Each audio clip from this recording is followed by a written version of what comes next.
Сәлем достар, сіздермен бірге керемет кино каналы байланыста. Видеоны бастамас бұрын қызықты фильмдерден хабардар болу үшін каналға тіркеліп алыңыздар. Ал кеттік. Бүгін мен сіздерге «Қуылған» деп аталатын фильм туралы қысқаша айтып беремін. Кино басында ер адам FedEx-тан жолдаманы алып жатқанын көреміз. Онда періштенің қанаты салынған қағаз жабыстырылған.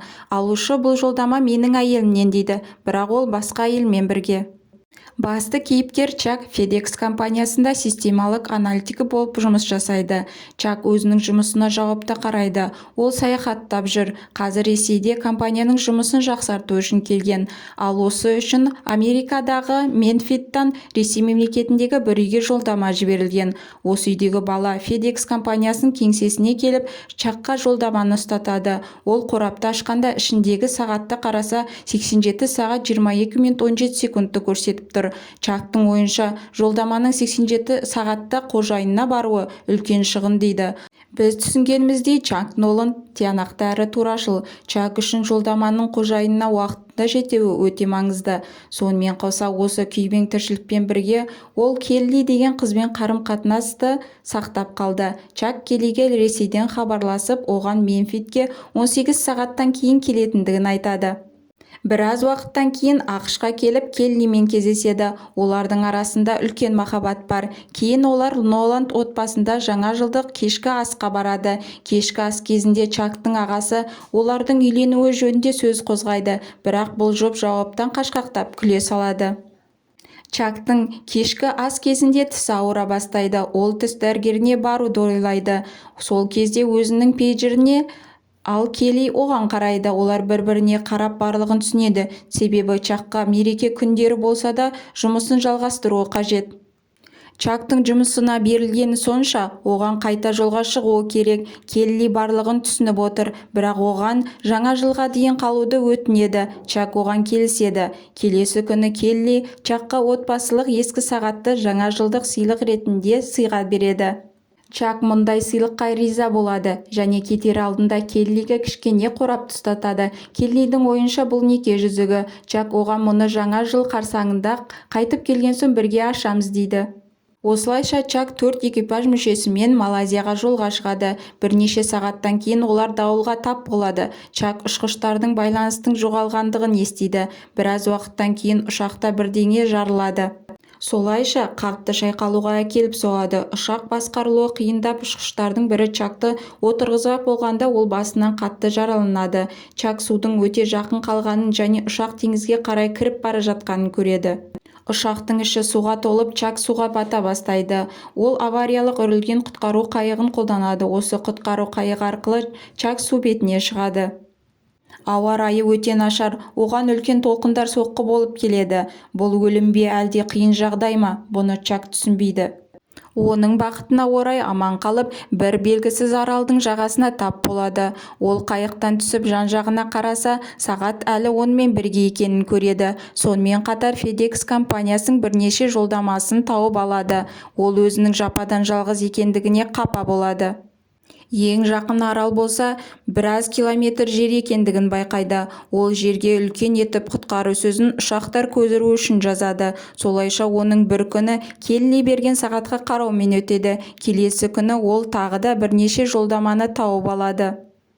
Аралдан кокос жаңғақтарын тауып, онымен шөлін басады. Ол аралды зерттей бастайды және бір үңгірді тауып алады. Кейін аралдың ең биік жеріне шығып, жан-жағын мұқият бақылайды. Сол кезде су бетінде бір нәрсе түсіп келе жатыр. Оны жақынырақ көру үшін төменге түседі, бірақ бұл оны құтқармақшы болған ұшқыштың өлі денесі болып шығады. Чак қабір қазып ұшқышты жерлейді. Осылайша екінші күн өтеді. Түн ішінде Келли сыйлаған сағаттағы суретке қарап жатады. Үшінші түні ол алыс жерде жүзіп келе жатқан кемені көреді. Көмекке шақырады, бірақ кеме алыс болғандықтан дауыс оларға жетпейді. Чак кемеге қарай кішкене фонарикті жағып бағыттайды. Бұл да іске аспайды. Ол өмірін құтқару үшін өзінің заттарын жинап, құтқару кемесіне отырып, кемеге жетіп алмақшы болады, бірақ оны толқындар кері қайтара береді. Оның аяғы карал тастарына кесіліп, ол қатты айғайлайды. Бұл ісінен жеңіліп аралға қайтады. Содан кейін қатты жауын басталады. Жауыннан қорғану үшін ол бірнеше күн бұрын тауып алған үңгірге кіреді. Үңгір ішінен Чак суды көреді және сол судан іше бастайды. Осылайша ол шаршап ұйықтап қалады. Келесі күні ол жолдамаларды аша бастайды. Біреуінің ішінен волейбол добын, екіншісінен коньки мен көйлекті алады. Ол конькидің көмегімен енді кокостарды оңай ашатын болды, ал көйлекпен кішкене балықтарды аулауға қолданады. Ол періштенің қанаты бейнеленген қорапты ғана ашпайды.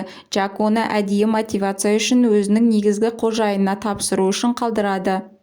Ол солайша өзіне кішкене үйшік жасап алды. Ол от жағайын деп еді, бірақ жанбайды. Осылайша ол қолын кесіп алады да барлығын тастап жан даусымен көмекті шақырады.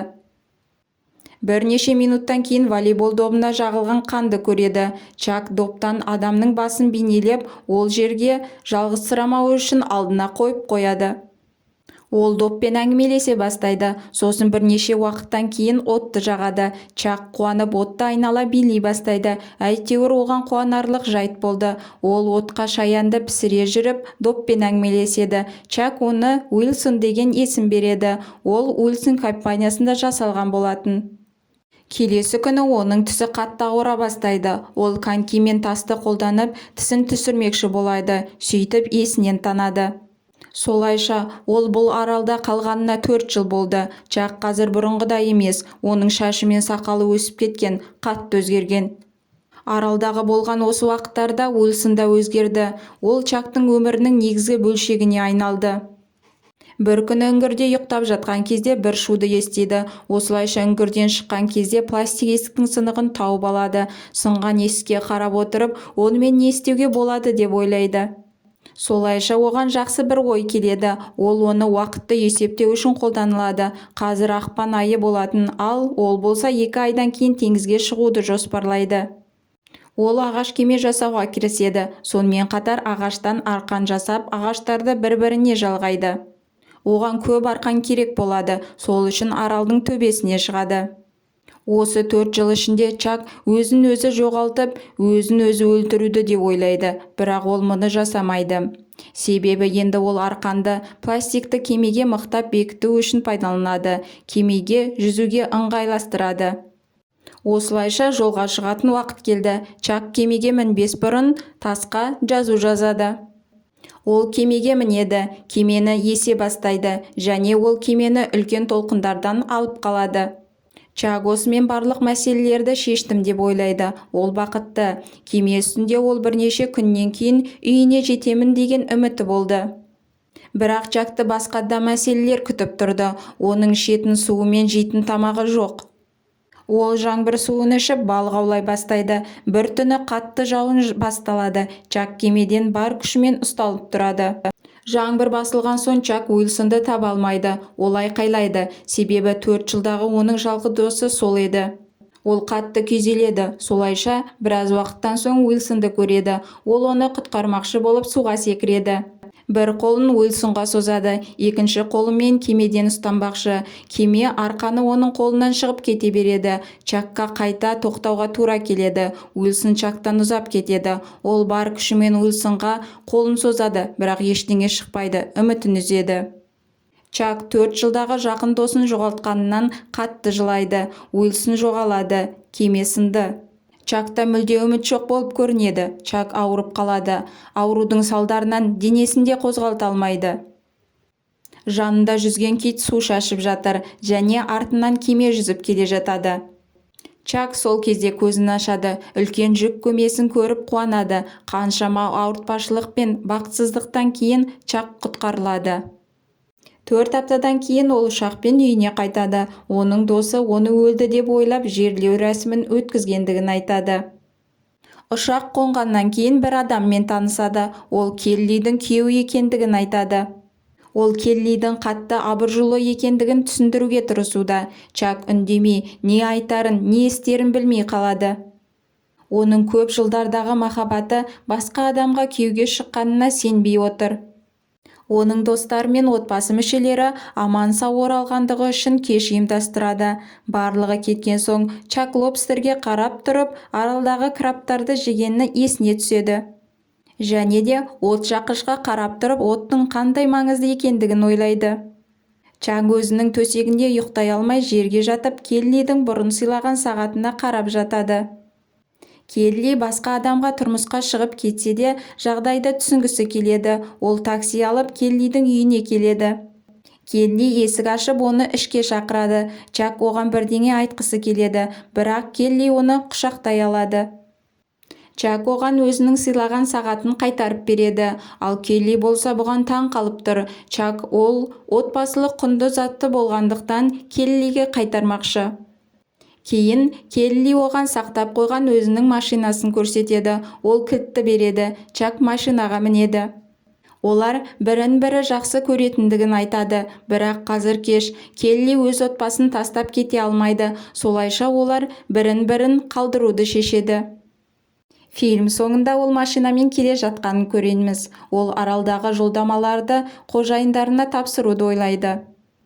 Ол бір үйге келіп ешкімді таппайды. Солайша есік алдында "Бұл менің өмірімді құтқарып қалды. Рахмет, Чак Ноланд" деп жазып кетеді. Чак жол бойында тоқтап картаны қарамақшы болады. Сол кезде бір әйел тоқтап "Көмек керек па?" деп сұрайды. Чак одан "Мына жол қайда апарады?" деп сұрайды. Әйел жауабын беріп машинасына отырады. Машина кетіп бара жатқанда машинасындағы періштенің қанатын, яғни жолдамадағы суретті байқайды. Ол бұл жолдаманы ашқан емес, мүмкін ол әйел жалғыз шығар деп ойлайды. Осы секілді видеоларды көргіңіз келсе, менің каналыма жазылып алыңыздар. Назарларыңызға рахмет.